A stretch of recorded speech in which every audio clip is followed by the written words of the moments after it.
아멘. 할렐루야. 감사합니다. 네. 오늘은 누가복음 2장 34절부터 주시는 말씀, 다섯 번째 귀중한 말씀으로 세례 요한과 두 증인의 공통점을 오늘 본문 말씀을 통하여 함께 살펴보게 됩니다. 오늘 말씀은 너무나 귀중한 말씀입니다. 그렇기 때문에 세례 요한이 어떻게 두 증인 사역을 하게 되었는가를 정확하게 우리가 살펴보면서 우리 두 증인 사역자들도 이렇게 세례 요한처럼 우리도 온전히 주님 앞에 사용받는 그 위대한 공통점을 우리가 함께 말씀을 통하여 살펴보겠습니다. 자, 제일 먼저 둘의 공통점을 함께 살펴보겠습니다. 하나님께로부터 보내심을 받았습니다. 자, 세례 요한도 하나님께로부터 보내심을 받고 그가 태어나기 전부터 가브리엘 천사를 통하여 그의 이름이 그리고 그가 해야 할 그 모든 것을 사가랴에게 주의 사자가 나타나 말씀을 주었고 또 그 말씀대로 드디어 세례 요한이 태어나게 되었습니다.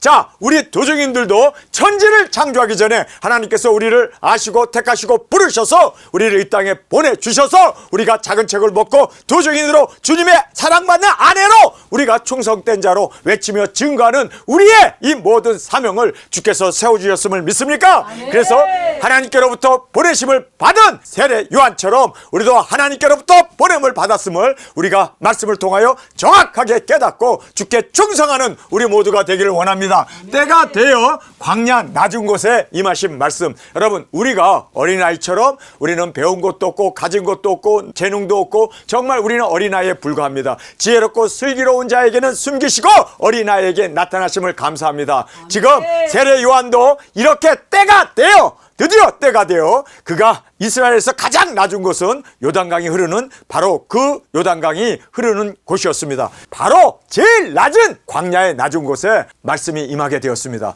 여러분, 우리도 낮은 우리에게 하나님께서 작은 책을 열어주셔서 때가 되어 우리 도중인들이 이제 말세지말에 말씀을 먹고 외치며 증거할 수 있는 이 귀중한 은혜를 우리에게 주셨음을 깨닫고 우리 항상 낮은 자로 어린아이로 항상 주 앞에 말씀 앞에 순전한 마음으로 순종하고 나아가 우리도 예수 그리스도의 오심을 전파할 수 있는 우리 모두가 되어지기를 원합니다.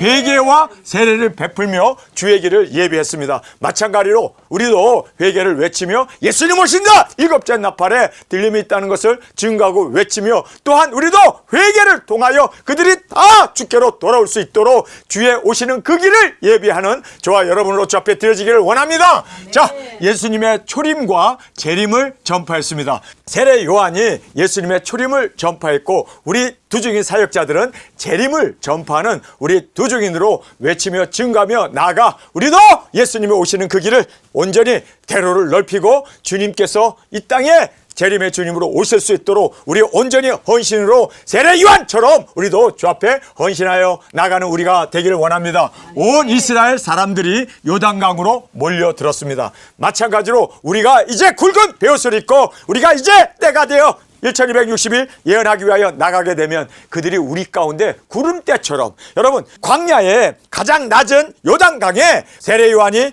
하나님의 말씀이 임했다는 소식을 듣고 그 모든 이스라엘 사람들이 군병들도 세리들도 그리고 장녀들도 그 모든 이스라엘 백성들이 그 먼 곳까지 그 빈들까지 그들이 찾아왔습니다. 마찬가지로 우리 도중인들이 굵은 베옷 입고 나가게 되면 그들이 우리 앞에 달려들고 그리고 그들이 모여들고 그리고 우리의 이 예언의 말씀을 듣기 위하여 그들이 사모하며 나오게 될 것을 성경 우리에게 정확하게 말씀해 주고 있습니다. 자, 그래서 모든 열방이 들림마다 주께로 올라갈 수 있도록 우리 도중인 사역자들의 외침과 일곱째 나팔의 선지자로 우리 그 모든 말씀을 이루어 나가는 우리 모두가 되어지길 간절히 원합니다.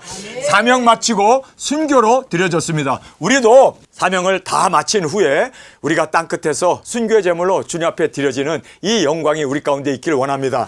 자, 세례 요한도 사명을 다 마치고 그리고 그가 쟁반에 자기의 목이 베어서 그렇게 순교의 제물로 드려졌던 것처럼 여러분 이것은 바로 영광입니다. 그래서 여자가 낳은 자 중에 가장 큰 자라고 주님께서 칭찬하지 않았습니까? 여러분 세례 요한은 여자가 낳은 자 중에 창세기부터 지금 예수님 당시까지 그 모든 여자들이 얼마나 많은 선지자들과 왕과 그리고 그 주의 종들을 또 또 주님께서 쓰시는 그러한 많은 주의 일꾼들이 일어나지 않았습니까? 그런데 그들을 다 통틀어도 요한만큼은 못하다고 주님은 말씀합니다. 그만큼 여자가 낳은 자 중에 그는 최고로 위대한 자였습니다. 그러나 여러분, 천국에서는 그는 지극히 작은 자보다도 못하다라고 주님이 말씀하지 않습니까? 그 이유가 뭘까요? 여러분, 우리 도중인들은 예수님의 사랑받는 아내로 우리가 주님 앞에서 정말 우리의 생명을 다하여 땅끝까지 증거하고 외치고 나갔을 때 주님께서 우리를 주님의 사랑받는 아내로 세워주시고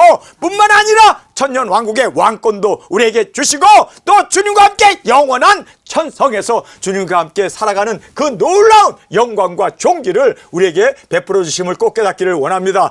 여자가 낳은 자 중에 가장 큰 자로 그가 세워졌습니다. 왜요? 목뱀을 받고 복음을 전하고 예수님 오시는 초림을 증거했기 때문에 우리는 정말 재림을 증거하고 십자가에 주님이 오르신 것처럼 우리도 순교의 제물로 오려졌을 때 주님께서 우리는 주님의 사랑받는 아내로 그리고 신부로 우리를 세워주심을 여러분 성경 우리에게 약속해 주셨습니다. 계시록에서 혼인잔치에 나오는 바로 도쟁인들이 첫째 부활로 일어난 우리였음을 성경은 너무나 정확하게 말씀해 주고 있습니다. 자, 이제 진정한 회개에 대해서 우리가 함께 살펴보겠습니다. 자, 회개에 비슷한 말이 후회라는 말이에요.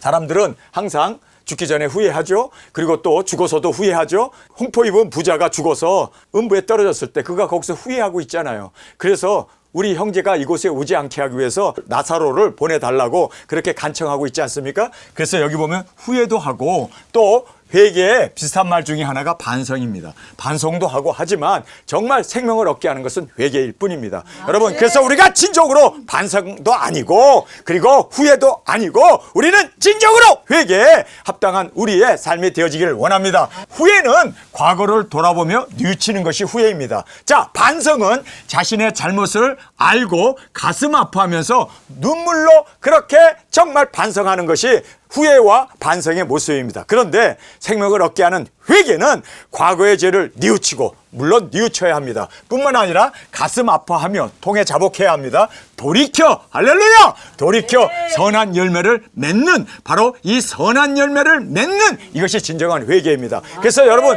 후회는 선한 열매가 없어요. 그냥 돌아보고 뉘우치는 것뿐이에요. 그리고 반성도 자신의 잘못을 가슴 아파하며 그렇게 통회하지만 그러나 반성은요 생명을 얻게 하지 못합니다.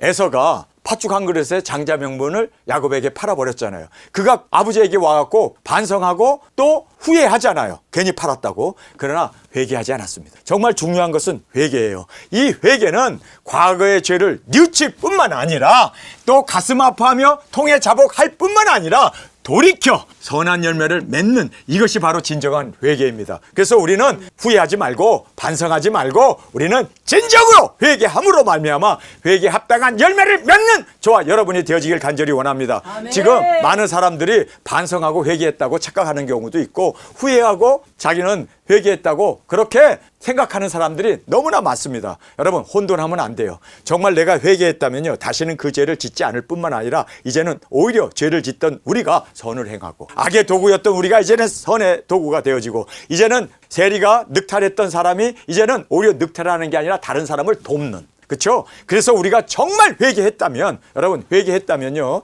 여러분 정말 우리 죄를 뉘우치고 이제는 복음을 전파하고 빛을 발하고 소금으로 빛으로 그렇게 이제는 사람들의 선을 위하여 의를 위하여 그렇게 주님 앞에 드려지고 그리고 또 많은 사람을 옳은 대로 이끄는 그러한 진정한 회개에 합당한 열매를 맺는 것이 진정한 회개라는 것을 꼭 깨닫기를 간절히 원합니다. 자, 시므온의 예언을 함께 살펴보겠습니다. 이스라엘 중 패함과 흥함을 위한 비방의 표적이 바로 예수님이 되실 것이다. 그래서 예수님을 믿느냐 안 믿느냐에 의해서 비방을 당할 수도 있고 그리고 또 흥함, 생명을 얻게 되는 일도 예수님 십자가에서 결판이 난다는 거예요. 여러분, 그래서 흥함과 패함이 바로 예수 그리스도의 십자가에서 결정됩니다. 자, 우리는 예수님을 믿고 나의 구주로 영접함으로 말미암아 우리는 흥하게 되는, 우리는 생명을 얻게 되는, 우리는 구원을 받는, 우리는 죄사함을 받는 그리스도의 그 놀라운 은혜를 우리가 진정으로 받을 수 있는 우리가 되어지길 원합니다.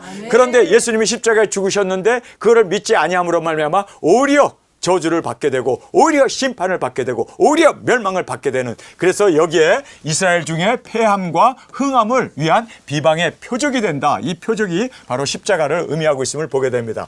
칼이 아들의 죽음으로 마리아의 마음을 찌르게 되어서 그가 십자가 앞에서 정말 눈물을 흘리면서 아들이 죽는 것을 그가 목격하게 되지 않습니까? 그래서 칼이 아들의 죽음으로 마리아의 마음을 찌르게 된다라고 성경은 말하고 있습니다. 이는 여러 사람들의 마음과 생각을 드러나게 한다. 그래서 여기에서 정말 우리가 깨닫게 되는 건요, 마리아 숭상으로 그 마음과 생각이 드러나게 됩니다. 여러분, 캐톨릭에선 마리아를 그렇게 성모로, 그리고 마리아에게 기도하고 그리고 경배하고 예배를 하잖아요. 그 마음과 생각이 다 드러나는 거예요. 우리는 마리아는 그냥 여자일 뿐이고, 그래서 예수님께서 마리아를 지칭할 때마다 항상 여자여, 자기 어머니라고도 하지 않아요. 여자여라고 이렇게 얘기합니다. 마리아와 형제들이 예수님을 찾아와서 예수님을 만나자고 했을 때도 예수님이 나의 모친과 나의 형제 자매가 누구냐? 하나님의 말씀을 듣고 지키는 이들이 바로 나의 모친이고 나의 형제라. 완전히 자기의 엄마를 그리고 형제들을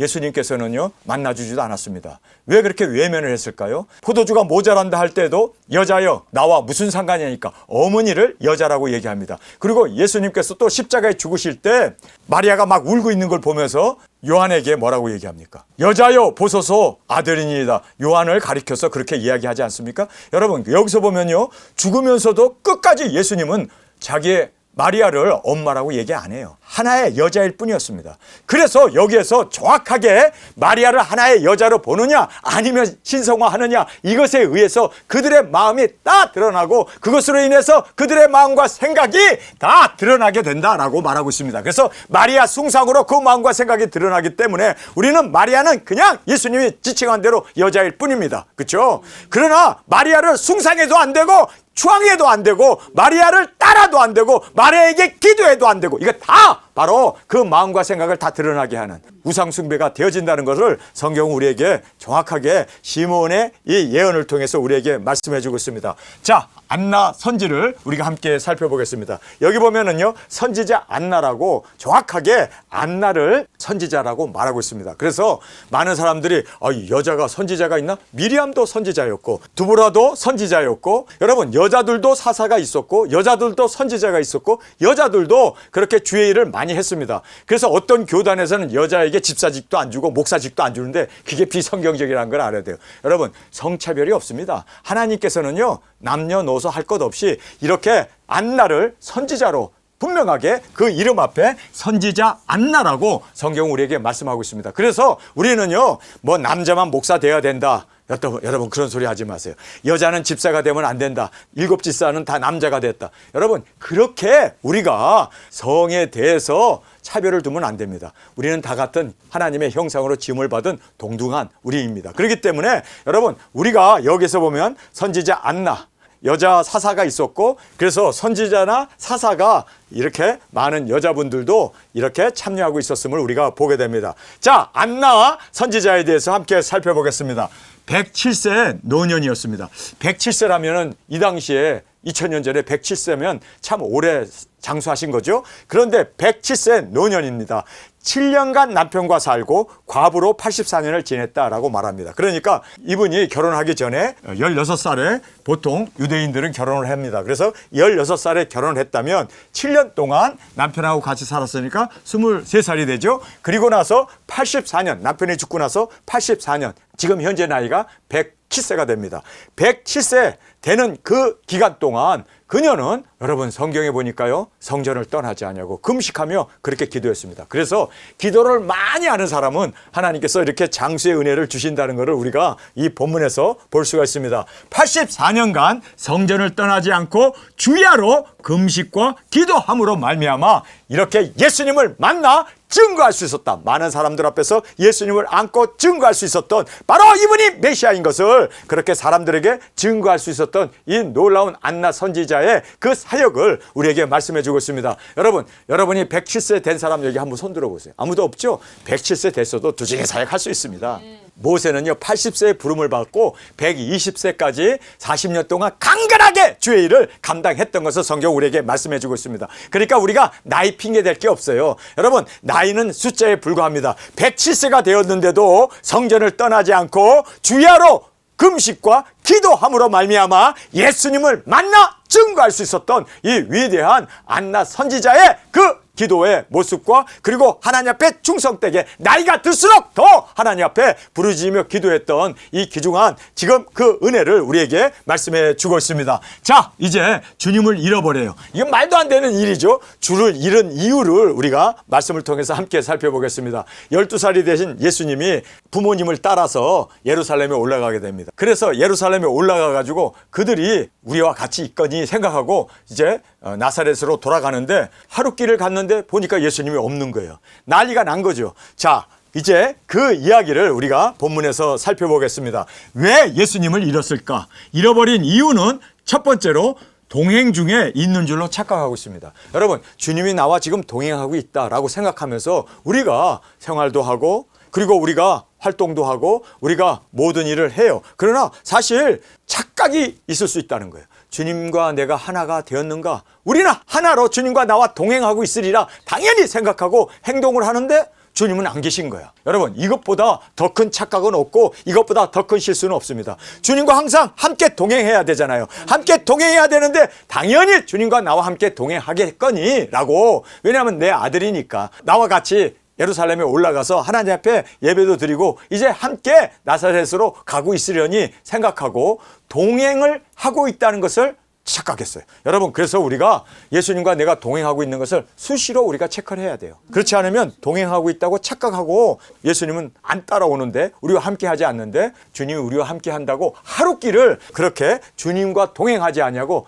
떨어져서 그들이 진행하고 있었음을 보게 됩니다. 그래서 우리는 주님과 항상 동행하기 위해서 항상 우리가 주님 앞에 항상 체크하고 항상 묻고 항상 기도하고 항상 주님과 동행하고 있는가를 항상 우리가 주시하면서 관심을 가지고 항상 깨어있는 우리가 되어지기를 원합니다. 자, 동행 중에 있는 줄로 착각을 했습니다. 두 번째로 보면 모두 자신의 일에만 몰두하고 있습니다. 자, 그래서 예루살렘에 올라가서 예배드리고 이제 빨리 고향에 돌아가고 빨리 고향에서 이제 뭐 또 여러 가지 해야 할 일들, 그러한 자신의 일에만 몰두하고 있었지 예수님에 대해서는 눈꼽만큼도 생각하지 않은 거예요. 마리아도 예수님에 대해서 생각 안 하고 또 요셉도 당연히 예수님이 우리와 함께 있겠지 생각하고 그냥 가는 길에 바빴고 배고픔에 바빴고 빨리 집에 가야 된다는 것 때문에 조금 있으면 해가 지는구나 이런 것 때문에 자기 일에만 몰두했지 예수님이 정작 우리와 동행하고 있는가에 대해서는 그들이 몰두하지 않았습니다. 여러분, 그래서 우리는 착각하지 않는 우리가 되기를 원합니다.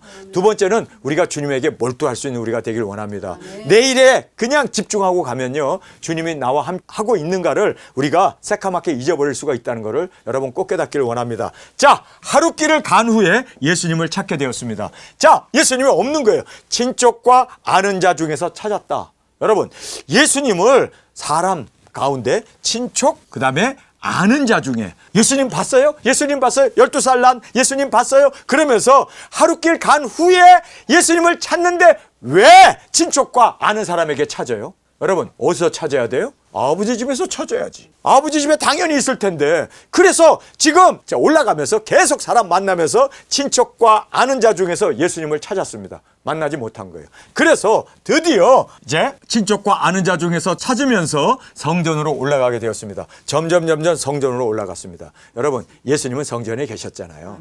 그런데 엉뚱한 사람들에게서 찾으면 안 돼요. 여러분, 예수님이 부흥 강사 안에서 찾으면 안 되고 어떤 그러한 대형 집회에서 예수님 찾으면 안 되고 예수님은 어디 계실까요? 성전에 계십니다. 하나님의 말씀을 지금 함께 지금 이렇게 서기관들과 나누고 있습니다. 장로들과 나누고 있습니다. 여러분, 말씀 안에서 예수님 만나기를 원합니다. 아멘. 그리고 성전에서 주님을 만날 수 있는 우리가 되기를 원합니다. 아멘. 그래서 예수님은 엉뚱한 사람들에게서, 아는 사람들에게서, 그리고 또 주위에서 어떤 그러한 곳에서 예수님을 찾으려고 했지만 만나지 못했습니다. 예수님이 계신 곳은요, 바로 아버지 집입니다. 아버지 집에 계셨고, 그리고 말씀을 지금 나누고 계신 예수님을 성경에서는 우리에게 너무나 강조하며 말씀하고 있음을 깨닫기를 원합니다. 내가 앞서가면 주님을 잃어버립니다. 여러분, 주님을 앞세워야지. 아멘. 주님 뒤를 우리가 따라가야 되는데 주님 따라오겠지 그러고 지가 앞서가면요, 예수님을 잃어버립니다. 여러분, 항상 그래서 예수님을 항상 우리 앞에 모시고 가는 우리가 되길 원합니다. 주님만 바라보고 주님이 가시면 같이 따라가야지 예수님이 나를 따라오겠지. 절대로 예수님은 하나님이시고 또 예수님은 만왕의 왕이시고 만주의 주님이시기 때문에 우리가 만왕의 왕 만주의 주님을 따라가야지. 아멘. 내가 앞서가 버리면요, 예수님과 동떨어지는 겁니다. 여러분, 그래서 우리가 꼭 깨달아야 할 것은 항상 예수님을 앞세우고, 예수님이 우하면 나도 우하고, 예수님이 좌하면 나도 좌하고, 예수님께서 동하면 나도 동하고, 예수님께서 앉으시면 나도 앉고, 주동하면 나동하고, 주정하면 나정하네. 항상 주님과 함께 동행하기 위해서는요, 예수님을 항상 앞세워야 돼요. 아멘. 예수님을 항상 앞세우면은요, 어떤 시험에서도 이길 수 있습니다. 아멘. 예수님을 항상 앞세우면요, 그것이 바로 우리의 승리의 보장이십니다. 그리고 우리의 인도와 우리가 주님 앞에서 보호받는 모든 승리의 비결은 예수님을 앞세우는 겁니다. 그래서 아멘. 항상 예수님이 앞서도록, 예수님이 먼저 하옵소서, 예수님을 항상 우리가 바라보면서 우리가 뒤따라가는 우리가 되어야지. 내가 앞서 행하면 기도도 안 하고, 내가 주님을 생각지도 아니하고, 말씀도 생각지 아니하고, 내가 앞서 탁 튀어나가면요, 예수님은 동행하지 않습니다. 주님과 우리가 헤어지게 됩니다. 그래서 우리가 깨달아야 할 것은요, 내가 앞서 가면 주님을 잃는다. 그래서 주님이 앞서 가시도록 항상 주님이 행하시옵소서, 주님이 역사하시옵소서, 주님이 다스리시옵소서, 주님 시간입니다, 주님 주께서 인도하시옵소서, 항상 의뢰하고 주님을 바라보는 그 심령이 주님과 동행하는 위대한 정말 승리자가 되어짐을 꼭 깨닫기를 간절히 원합니다. 네. 자, 세례 요한과 두 증인의 공통점 우리 다시 한번 살펴보겠습니다. 낮은 자에게 임한 말씀. 그래서 지금 광야에, 그리고 이스라엘에서 가장 낮은 밑으로 내려가 있는 그 요단강에, 그 낮은 곳에 하나님의 말씀이 임했습니다. 여러분, 우리 두 증인들도 항상 지혜롭고 슬기로운 자에게는 감추시고 어린아이에게 나타나심을 감사합니다. 우리 어린아이로 내 자신을 항상 낮출 때 주님의 인도하심과 주님의 말씀이 우리 가운데 임하게 되고 주의 능력이 우리에게 임하게 됩니다. 그래서 절대로 우리는 교만하면 안 돼요. 여러분, 내 자신을 의지하면 안 돼요. 내 지능, 내 어떤 판단력, 나의 어떤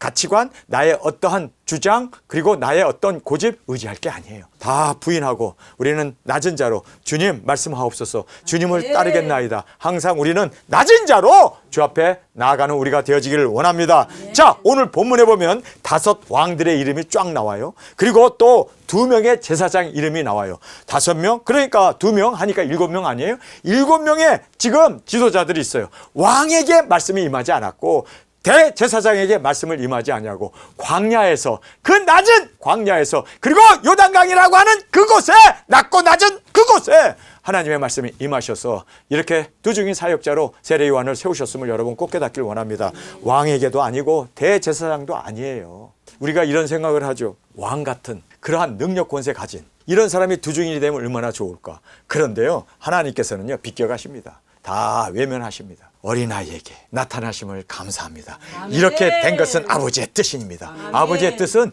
겸손하고 어린아이에게 주님의 뜻을, 말씀을 주셔서 이 일을 감행하시는 것이 바로 아버지의 뜻입니다. 여러분, 아버지의 뜻이기 때문에 대제사장에게도 말씀이 임하지 않았고 왕에게도 말씀이 임하지 않았어요. 우리가 생각하기에는 왕이 두 증인이 되면 그 모든 이스라엘 백성들에게 너희들 다 두 증인 사역해라, 다 계시록 읽어라, 의무적으로 읽어라, 그러면서 많은 사람을 두 증인으로 세울 것 같은데, 여러분, 하나님의 뜻은 그게 아니에요. 정말 지렁이 같은 야곱, 어린아이 같은 우리에게 주님께서는 이 귀중한 사명을 주셨습니다. 그래서 우리 한 사람 한 사람이 끝까지 우리는 겸손한 자로, 끝까지 주님만을 의뢰하는 우리 겸비한 자로 주 앞에 드려지기를 간절히 원합니다.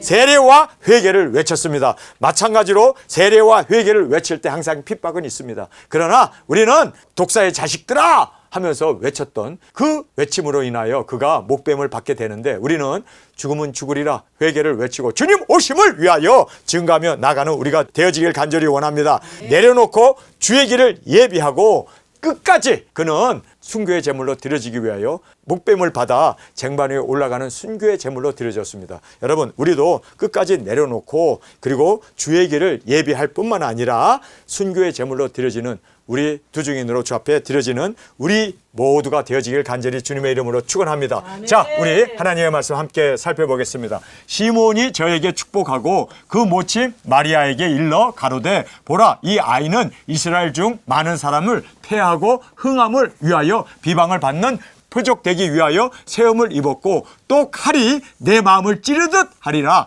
이는 여러 사람의 마음의 생각을 드러내려 함이라 하더라. 또 아셀 지파 바누엘의 딸 한나라 하는 선지자가 있어. 선지자라고 딱 말하잖아요. 그래서 안나 선지자가 있어. 나이 매우 늙었더라. 그가 출가한 후 7해 동안 남편과 함께 살다가 과부가 된 지 84년이라. 이 사람이 성전을 떠나지 아니하고 주야에 금식하며 기도함으로 섬기더니 마침 이때 나와서 하나님께 감사하고 예루살렘의 구속됨을 바라는 모든 사람에게 이 아이에 대하여 말하니라 증거했다라고 말하고 있습니다. 그래서 예루살렘의 구속을 바라는 모든 사람들에게 이 아이가 바로 메시아이고 바로 다윗의 보좌에 앉아 이 세상을 다스리는 바로 그리스도이심을 모든 사람에게 말하였다, 증거했다라고 말씀하고 있습니다. 주의 율법을 쫓아 모든 일을 피하고 갈릴리로 돌아가 본 동네 나사렛에 이르니라. 아기가 자라며 강하여지고 지혜가 충족하며 하나님의 은혜가 그 위에 있더라. 그 부모가 해마다 유월절을 당하면 예루살렘으로 가더니 예수님께서 12살 될 때 저희가 이 절기의 전례를 쫓아 올라갔다가 그 날들을 마치고 돌아갈 때 아이 예수님은 예루살렘에 머물렀더라. 그 부모는 이를 알지 못하고 동행 중에 있는 줄로 생각하고, 자, 여기서 보면 그 부모는 이를 알지 못했습니다. 동행하고 있으려니 하고 착각하고, 그리고 그대로 지금 나사렛으로 내려가고 있었음을 말씀하고 있습니다. 하루길을 간 후에 이제 밤이 되어서 잠을 자야 되니까 자, 식구들끼리 모이지 않습니까? 그래서 하루길을 간 후에 친족과 아는 자 중에서 찾되 만나지 못하며 찾으면서 계속 찾으면서 예루살렘으로 올라갔더니 사흘 후에 성전에서 만난즉 그가 선생들 중에 앉았으나 저에게 듣기도 하시며 묻기도 하시니 듣는 자가 다 그 지혜와 대답을 기이 여기더라. 그 부모가 보고 놀라며 그 모친은 가로되 아이야 어찌하여 우리에게 이렇게 하였느냐. 자, 여기 보면요, 예수님은 계속 성전에 올라가서 거기에서 말씀을 나누고 있었고 그리고 아버지 집에 있었어요. 그런데 사실 자기네들이 착각하고 우리와 함께 있으려니 하고 떠난 거예요. 하루길을 간 거예요. 그리고 이제 보니까 없으니까 이제 친척들과 아는 자 중에서 예수님을 찾아 물으며 예루살렘까지 왔어요. 그러면서 거기 와가지고 아이여 어찌하여 우리에게 이런 일을 했냐. 그러니까 누명을 예수님에게 씌우죠. 아이야 어찌하여 우리에게 이렇게 하였느냐. 이렇게 하기는 가만히 있었지. 부모님들이 그냥 떠난 거지. 자기가 그냥 앞서 가버린 거지. 아이는 그냥 성전에 와서 계속해서 아버지 집에 있었고 아버지 집에서 계속 말씀을 나누고 있었어요. 그렇죠? 그러니까 아이에겐 잘못이 없어요. 부모가 챙기지 않은 거고 부모가 당연히 우리와 함께 있으려니 그렇게 착각하고 내려간 거지. 그런데 여기서 보니까 아이야 어찌하여 우리에게 이렇게 하였느냐 하고 아이를 오히려 구박을 주고 아이를 나무라고 있는 이 모습을 봅니다. 보라! 아버지와 내가 근심하여 너를 찾았노라. 예수께서 가라사대 어찌하여 나를 찾으셨나이까. 내가 내 아버지 집에 있어야 될 줄을 알지 못하셨나이까 하니라. 양친이 그 하신 말씀을 깨닫지 못하더라. 예수님께서 한 가지로 내려가사 나사렛에 이르러 순종하여 받드시더라. 그 모친은 이 모든 말을 마음에 두니라. 예수님은 그 지혜와 그 키가 자라가며 하나님과 사람에게 더 사랑스러워 가시더라. 디베로 가이사 위에 있는지 15해 곧 본디오 빌라도가 유다의 총독으로, 헤롯이 갈릴리의 분봉왕으로, 그 동생 빌립이 이두레와 드라고닛 지방의 분봉왕으로, 루사니아가 아벨레네의 분봉왕으로, 이 왕들이 5명이나 이제 등장하고 있어요. 분봉왕으로, 안나스와 가야바가 대제사장으로, 두 제사장을 안나스와 가야바가 대제사장으로 있을 때 하나님의 말씀이 누구에게 임합니까? 빈들에서 사가랴의 아들 요한에게 임했습니다. 네. 여러분, 그러면 왜 이렇게 왕들도 5명이나 언급되어 나오고 제사장도 2씩이나 있는데 그들에게 하나님의 말씀이 임하게 되면 얼마나 효과적으로 그들이 이스라엘 백성들에게 이렇게 예수님 오시는 그 길을 예비하고 준비할 수 있는데 왜 하필이면 하나님께서는 빈들에서 사가랴의 아들 요한에게 임하게 되었을까요? 하나님께서 예정하시고 택한 바로 주님의 종이었기 때문입니다. 선지자로 주님이 기름 부어서 세웠잖아요. 그 이름을 주셨고, 그리고 또 그가 빈들에서 낮은 자로 그렇게 하나님만 바라보고 그렇게 주님의 말씀을 따라서 살아왔기 때문에 하나님의 말씀이 바로 요한에게 임하게 되었습니다. 왕도 아니고 대제사장도 아니고 바로 이렇게 빈들에 있는 요한에게 임하게 되었습니다.